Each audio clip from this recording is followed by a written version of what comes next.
The Soweto Uprising, also known as June 16, were a series of protests led by high school students in South Africa that began on the morning of June 16, 1976. Students from numerous Sowetan schools began to protest in the streets of Soweto in response to the introduction of Afrikaans as the medium of instruction in local schools. An estimated 20,000 students took part in the protests. They were met with fierce police brutality. The number of protesters who police killed is usually given as 176, with estimates of up to 700. June 16 is now a public holiday, Youth Day, in South Africa, in remembrance of the events of 1976. Causes of the protests: Black high school students in Soweto protested against the Afrikaans Medium Decree of 1974, which forced all black schools to use Afrikaans and English in a €50 mix as languages of instruction.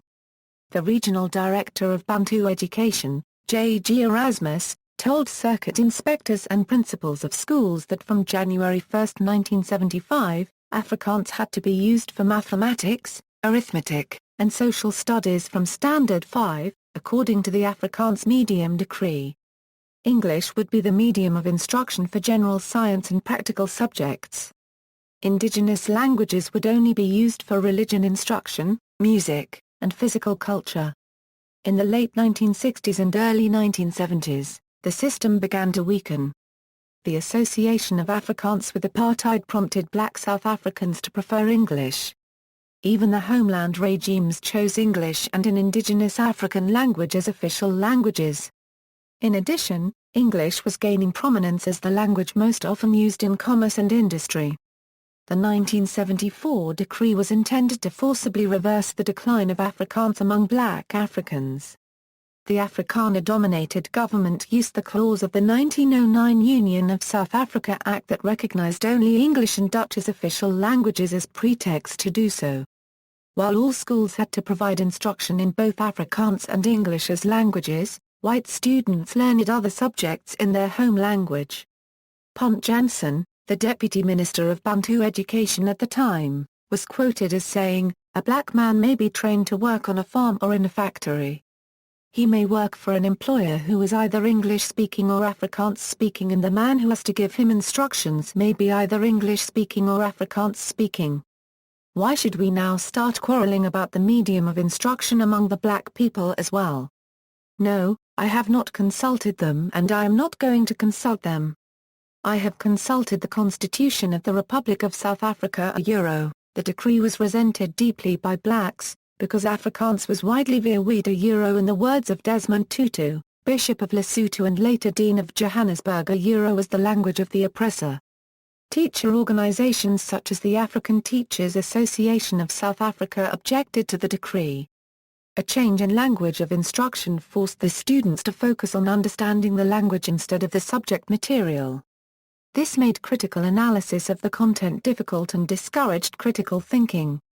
The resentment grew until April 30, 1976, when children at Orlando West Junior School in Soweto went on strike, refusing to go to school. Their rebellion then spread to many other schools in Soweto. Black South African students protested because they believed that they deserved to be treated and taught equally to white South Africans. A student from Morris Isaacson High School, Teboho Tsietsi Mashinini, proposed a meeting on June 13, 1976 to discuss what should be done. Students formed an action committee that organized a mass rally for June 16 to make themselves heard. In a BBC SABC documentary broadcast for the first time in June 2006, surviving leaders of the uprising described how they planned in secret for the demonstration, surprising their teachers and families with the power and strength of the demonstration. The uprising. On the morning of June 16, 1976, between 10,000 and 20,000 black students walked from their schools to Orlando Stadium for a rally to protest against having to learn through Afrikaans in school. Many students who later participated in the protest arrived at school that morning without prior knowledge of the protest, yet agreed to become involved. The protest was planned by the Soweto Students' Representative Council's Action Committee, with support from the wider Black Consciousness movement. Teachers in Soweto also supported the march after the Action Committee emphasized good discipline and peaceful action. Tsietsi Mashinini led students from Morris Isaacson High School to join up with others who walked from Naledi High School. The students began the march only to find out that police had barricaded the road along their intended route. The leader of the Action Committee asked the crowd not to provoke the police and the march continued on another route, eventually ending up near Orlando High School. The crowd of between 3,000 and 10,000 students made their way towards the area of the school. Students sang and waved placards with slogans such as, "Down with Afrikaans, Viva Azania," and "If we must do Afrikaans, Basta must do Zulu." A 2006 BBC SABC documentary corroborated the testimony of Colonel Clinchfield, the police officer who fired the first shot, with eyewitness accounts from both sides. In Clinchfield's account, some of the children started throwing stones as soon as they spotted the police patrol, while others continued to march peacefully. Colonel Clinchfield drew his handgun and fired a shot, causing panic and chaos. Students started screaming and running and more gunshots were fired. The police loosed their dogs on the protesters, who responded by stoning the dogs to death. The police then began to shoot directly at the children. One of the first students to be shot dead was 13-year-old Hector Peterson. He was shot at Orlando West High School and became the symbol of the Soweto uprising. The police attacks on the demonstrators continued and 23 people died on the first day in Soweto. Among them was Dr. Melville Edelstein, who had devoted his life to social welfare among blacks. He was stoned to death by the mob and left with a sign around his neck proclaiming "Beware Afrikaners." The violence escalated, as bottle stores and beer halls seen as outposts of the apartheid government were targeted, as were the official outposts of the state. The violence abated by nightfall. Police vans and armored vehicles patrolled the streets throughout the night. Emergency clinics were swamped with injured and bloody children. The police requested that the hospital provide a list of all victims with bullet wounds. The hospital administrator passed this request to the doctors, but the doctors refused to create the list. Doctors recorded bullet wounds as abscesses.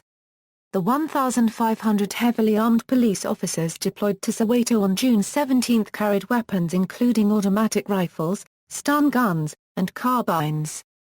They drove around in armored vehicles with helicopters monitoring the area from the sky. The South African Army was also ordered on standby as a tactical measure to show military force. Crowd control methods used by South African police at the time included mainly dispersement techniques. Casualties equals, the number of people who died is usually given as 176 with estimates up to 700.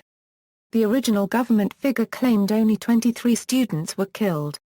The number of wounded was estimated to be over 1,000 people. Aftermath. The aftermath of the uprising established the leading role of the ANC in the anti-apartheid struggle, as it was the body best able to channel and organize students seeking the end of apartheid. So, although the BCM's ideas had been important in creating the climate that gave the students the confidence to strike out, it was the ANC's non-racialism which came to dominate the discourse of the anti-apartheid movement amongst blacks. The perspectives set out in Joe Slovo's essay No Middle Road written at just this time and predicting the apartheid government had only the choice between more repression and overthrow by the revolutionaries were highly influential. The clashes also occurred at a time when the South African government was being forced to transform apartheid in international eyes towards a more benign form. In October 1976, Transkei, the first Bantustan, was proclaimed independent by the South African government. This attempt to showcase supposed South African commitment to self-determination backfired, however, when Transkei was internationally derided as a puppet state. For the state, the uprising marked the most fundamental challenge yet to apartheid, and the economic and political instability it caused was heightened by the strengthening international boycott. It was a further 14 years before Nelson Mandela was released, but at no point was the state able to restore the relative peace and social stability of the early 1970s as black resistance grew. Many white South African citizens were outraged at the government's actions in Soweto, and about 300 white students from the University of the Witwatersrand marched through Johannesburg's city centre in protest of the killing of children. Black workers went on strike as well and joined them as the campaign progressed. Riots also broke out in the black townships of other cities in South Africa. Student organizations directed the energy and anger of the youth toward political resistance. Students in Tembisa organized a successful and non-violent solidarity march, but a similar protest held in Kagiso led to police stopping a group of participants and forcing them to retreat, before killing at least 5 people while waiting for reinforcements. The violence only died down on June 18. The University of Zululand's records and administration buildings were set ablaze, and 33 people died in incidents in Port Elizabeth in August. In Cape Town 92 people died between August and September. Most of the bloodshed had abated by the close of 1976, but by that time the death toll stood at more than 600. The continued clashes in Soweto caused economic instability. The South African rand devalued fast and the government was plunged into a crisis. The African National Congress printed and distributed leaflets with the slogan "Free Mandela, Hang Vista," immediately linking the language issue to its revolutionary heritage and program and helping establish its leading role. International reaction The United Nations Security Council passed Resolution 392 which strongly condemned the incident and the apartheid government. Henry Kissinger, United States Secretary of State at the time, was about to visit South Africa at the time of the riot, and said that the uprisings cast a negative light on the entire country. African National Congress exiles called for international action and more economic sanctions against South Africa. In the media, images of the riots spread all over the world, shocking millions. The photograph of Hector Peterson's dead body, as captured by photojournalist Sam Nzima, caused outrage and brought down international condemnation on the apartheid government. The Soweto riots are depicted in the 1987 film by director Richard Attenborough, Cry Freedom, and in the 1992 musical film Sarafina. The riots also inspired a novel by Andre Brink called A Dry White Season, and a 1989 movie of the same title. In the 2003 film Stander, the Soweto riots start Captain Andre Stander's disillusionment with apartheid, and he seeks forgiveness from the father of a protesting student he killed. The lyrics of the song Soweto Blues by Hugh Masekela and Miriam Makeba describe the Soweto uprising and the children's part in it. Radio 20 years after the uprising, in June 1996, the Oazi Educational Radio Project of Johannesburg compiled an hour-long radio documentary portraying the events of June 16 entirely from the perspective of people living in Soweto at the time. Many of the students who planned or joined the uprising took part, as did other witnesses, including photographer Peter McGubbane, reporter Sophie Temmer, and Tim Wilson, the white doctor who pronounced Hector Peterson dead in Baragwanath Hospital. The program was broadcast on SABC and on a number of local radio stations throughout South Africa. The following year, BBC Radio 4 and BBC World Service broadcast a revised version containing fresh interviews and entitled The Day Apartheid Died. The program was runner-up at the 1998 European Community Humanitarian Office TV and Radio Awards and also at the 1998 Media Awards of the One World International Broadcasting Trust, and was highly commended at the 1998 Pre-Italia Radio Awards. In May 1999, it was rebroadcast by BBC Radio 4 as The Death of Apartheid with a fresh introduction, providing added historical context for a British audience, by Anthony Sampson, former editor of Drum magazine and author of the authorised biography of Nelson Mandela. Sampson linked extracts from the BBC sound archive that charted the long struggle against apartheid from the Sharpeville massacre of 1960, through the riots of 1976 and the murder of Steve Biko, and right up to Mandela's release from prison in 1990 and the future president's speech in which he acknowledged the debt owed by all black South Africans to the students who gave their lives in Soweto on June 16, 1976. Poems referencing apartheid, Nothing's Changed by Tatum Kulu Africa, Still Standing by A. Balokistan and Heap of Stones, Mandela and I by A. Balokistan and Heap of Stones, Leaders Great by May Willem Schwait, Hawks and Eagles by the McCalmans. See also Hastings NDLOVU, History of South Africa, Liberation Before Education. References.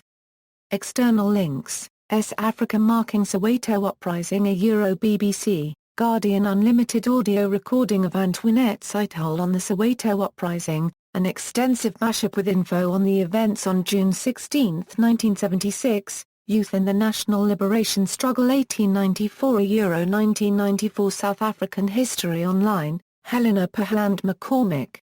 I Saw a Nightmare Doing Violence to Memory, The Soweto Uprising, June 16, 1976 Columbia University Press, 2005.